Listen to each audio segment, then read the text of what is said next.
प्रेम शुक्ला जी और अभय दुबे जी आइए। अगर जजेस के भी कोई सवाल है जो आप लोग इन दोनों से करना चाहते हैं, युवाओं से भी मैं एक एक सवाल दोनों के लिए लूंगी। आरती जी, आप कोई सवाल करना चाहती हैं दोनों से, जो जानना चाहें? अभी तक मुझे ये समझ आ रहा है कि जो मुद्दा है उस पे फोकस नहीं है।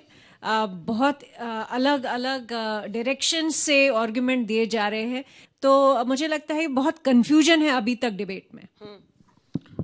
आप बहुत स्ट्रिक्ट जज बैठिए। आप रुकिए अभी रुकिए। हाँ, एक सवाल प्रेम जी से पूछ लूं, प्रेम शुक्ला जी से, कि जैसे धर्म ध्वजा फहराई गई अयोध्या में, तो अब गुलामी का जो है, मानसिक गुलामी उससे दूर होगी, जैसा कि प्रधानमंत्री जी ने कहा है, आप भी कह रहे हैं।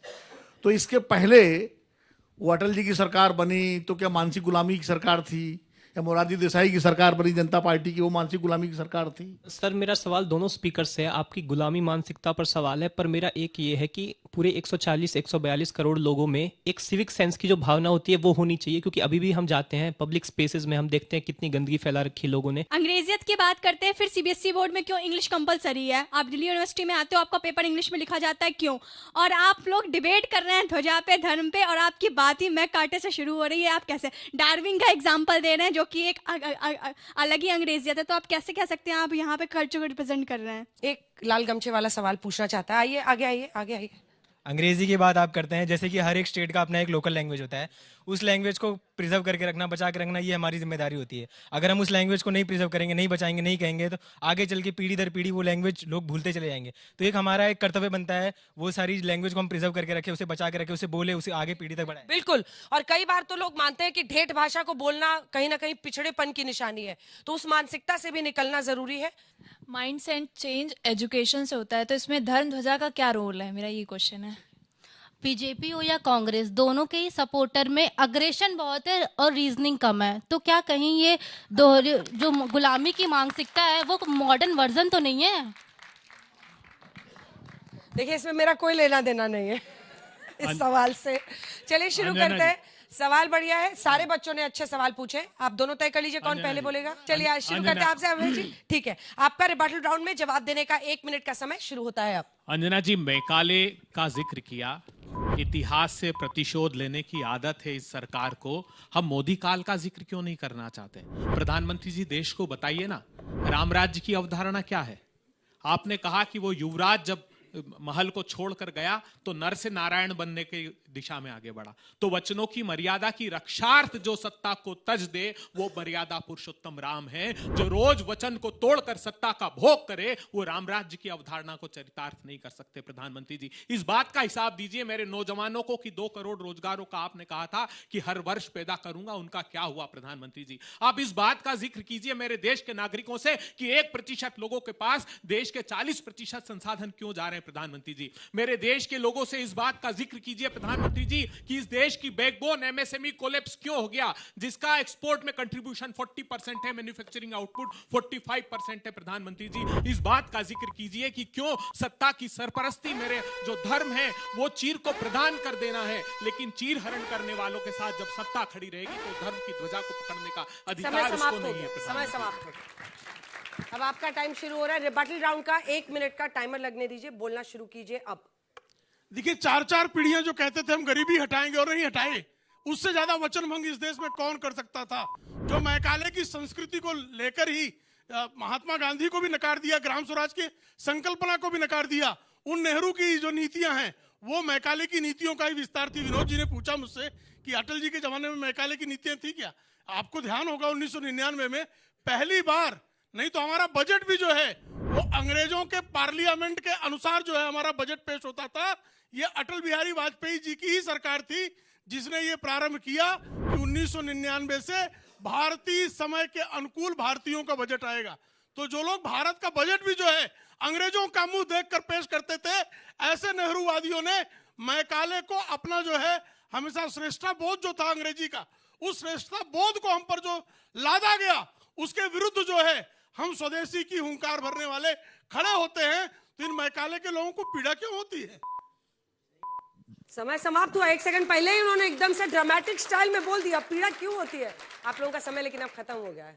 खत्म हो चुका है। तो कुछ बोलने का अधिकार नहीं है। अब नहीं, तो कुछ अब नहीं। एक दो थोड़ा लाइन रोक लीजिए, थोड़ा सा, अगर लास्ट में समय मिले। आप दोनों चले जाइए, जल्दी से आइए। भाटी साहब और मलुक नागर साहब जल्दी से आइए, अपनी अपनी जगह संभालिए। टाइम में ही खत्म कर देते हैं मामले। हाँ, 1 सेकंड पहले ही खत्म कर दिए। लाल पहन के आए हैं आप? नहीं, मैं तो ऐसे बस बता रही हूँ। मेरी पार्टी का कलर है। चलिए, कोई सवाल? ताऊ कुछ तो पूछिए भाई। नहीं, ये बहुत कंफ्यूजन है। हाँ। और वो कंफ्यूजन जो है ना, वो मूल शब्द से ही आता है कि मैं काले गोरे थे। हाँ। ये कैसे होता था?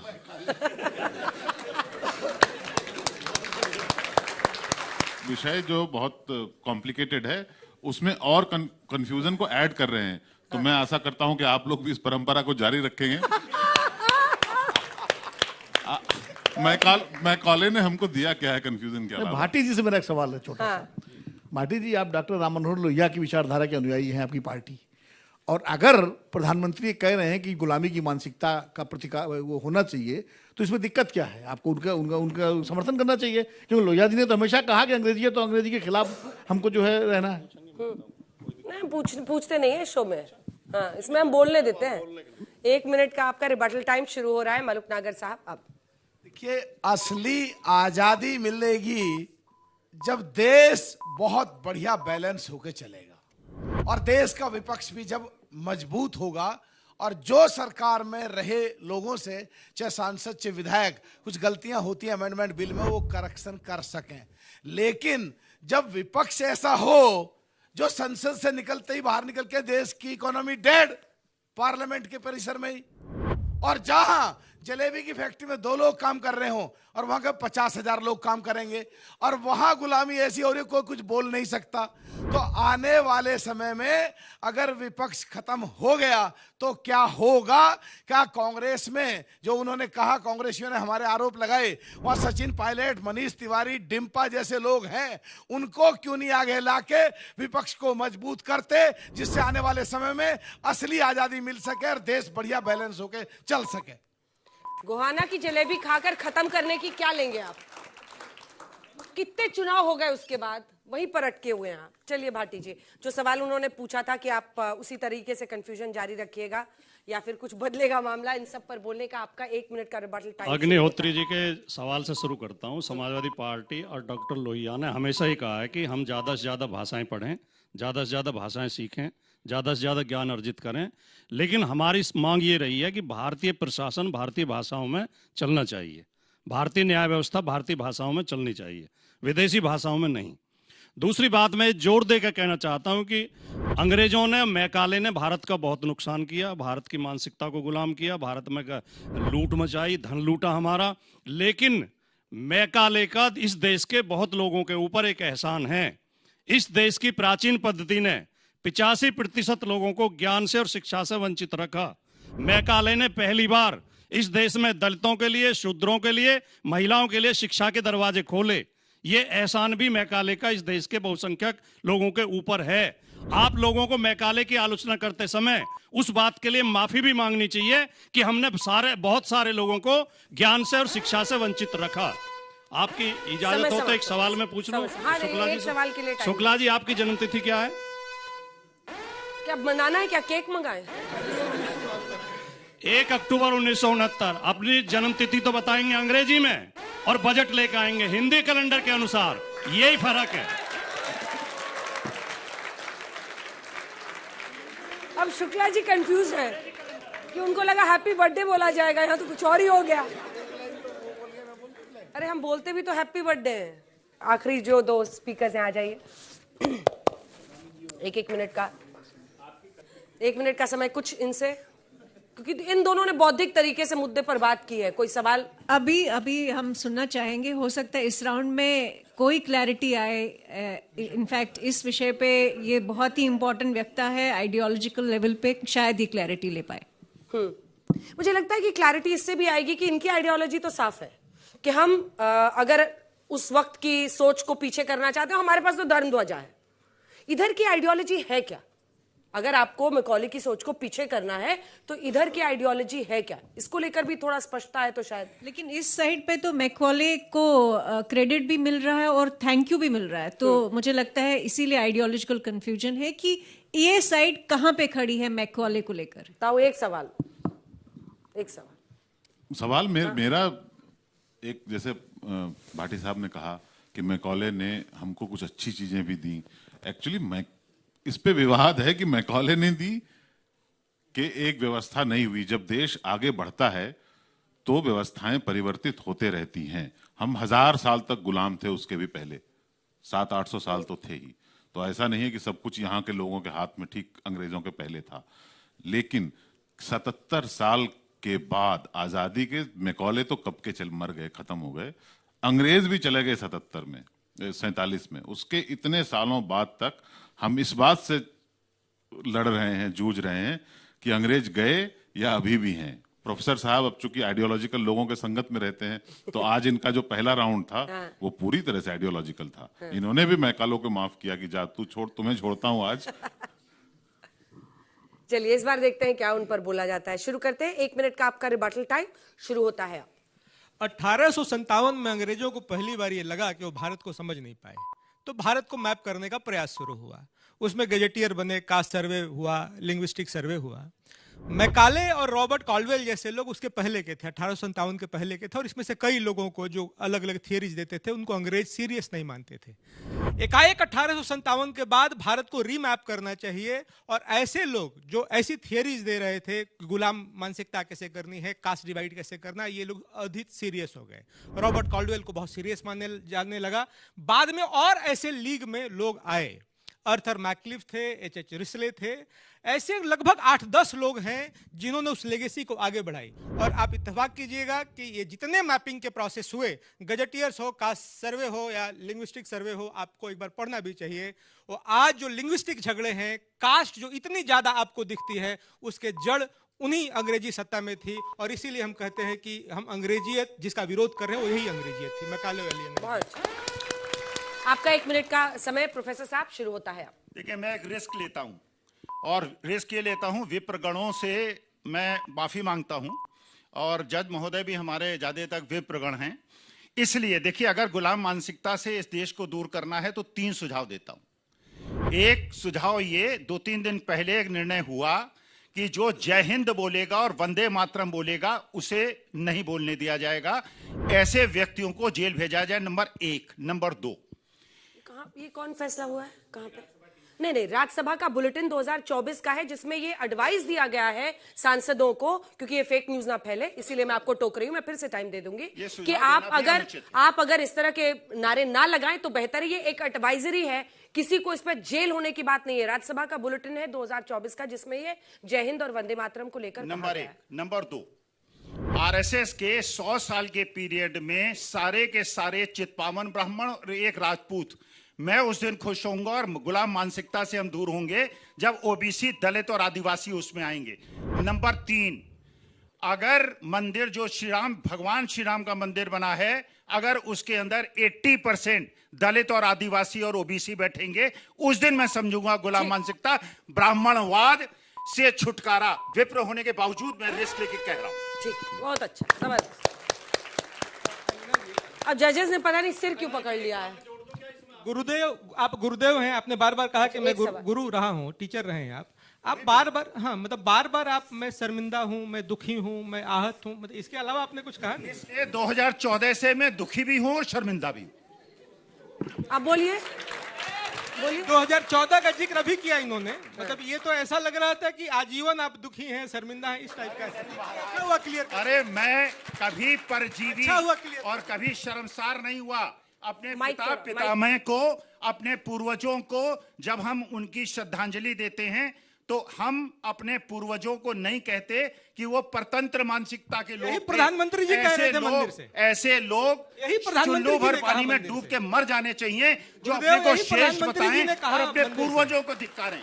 यही प्रधानमंत्री जी ने कहा गुरुदेव उस मंदिर से कि मैकाले और अंग्रेजियत से हमको मुक्त होना चाहिए, मैकाले की आत्मा से मुक्त होना चाहिए, यही प्रधानमंत्री जी कह रहे थे गुरुदेव। चलिए ठीक है, इतना टॉन्ट तो मैंने बहुत दिनों बाद सुना, एकदम यहाँ तक बिजलियां कड़क रही है। बावजूद मेरे उस वाक्यों को क्षमा करेंगे। विनय जी आपसे एक सवाल पूछ लूं? अपनी अपनी जगह पर। विनय जी से एक सवाल। आपने कहा कि अंग्रेजों की वजह से जातियां उपजातियां ये सारा विभाजन हुआ, एकलव्य का अंगूठा क्या अंग्रेजों के समय काटा गया था? शुक्ला जी और अभय जी आ जाइए। शुक्ला जी इसका जवाब आप दे दीजिएगा। इस बीच आप में से कोई ऐसा है जो गमछा बदलना चाहता है? पहली बात तो एकलव्य को शूद्र कहना ही गलत है, वो शूद्र नहीं था, आदिवासी था। वो नहीं, वो भी भाई वो जो है बाकायदा राजा के सारथी का पुत्र था वो। अरे भाई कोई नहीं, किसी को नहीं बदलना सेनापति का पुत्र है। चलिए नहीं तो द्रोणाचार्य ने शिक्षा क्यों नहीं दी चलिए उसको? अब आप जवाब दीजिए।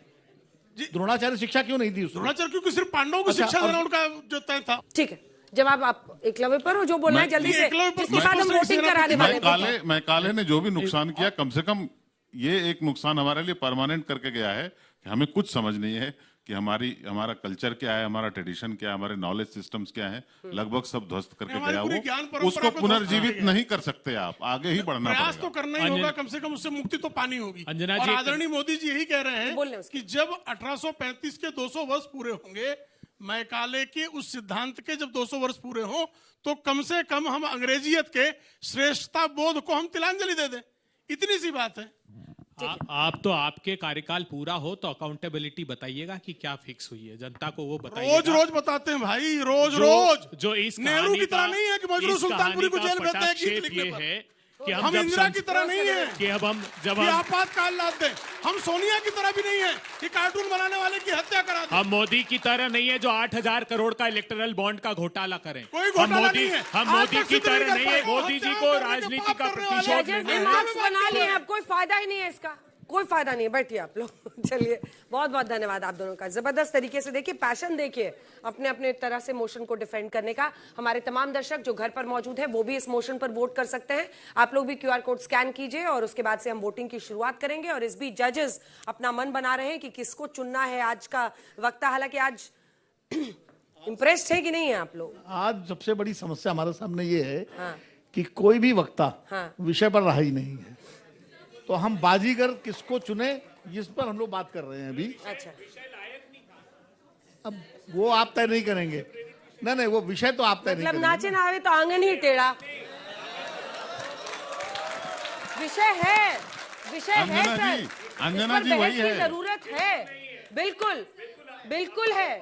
देखिए, आपके सपोर्टर्स भी कह रहे हैं कि है, आपके सपोर्टर्स भी कह रहे हैं। अंजना जी, ये मामला जो है ना, हर बार जो होता है कि परीक्षा में प्रश्न कुछ भी पूछा जाए, मैं जो रट के आया हूं वही बोलूंगा, मैं लिखूंगा वही जो मुझे आता है। अच्छी स्ट्रेटजी है ये।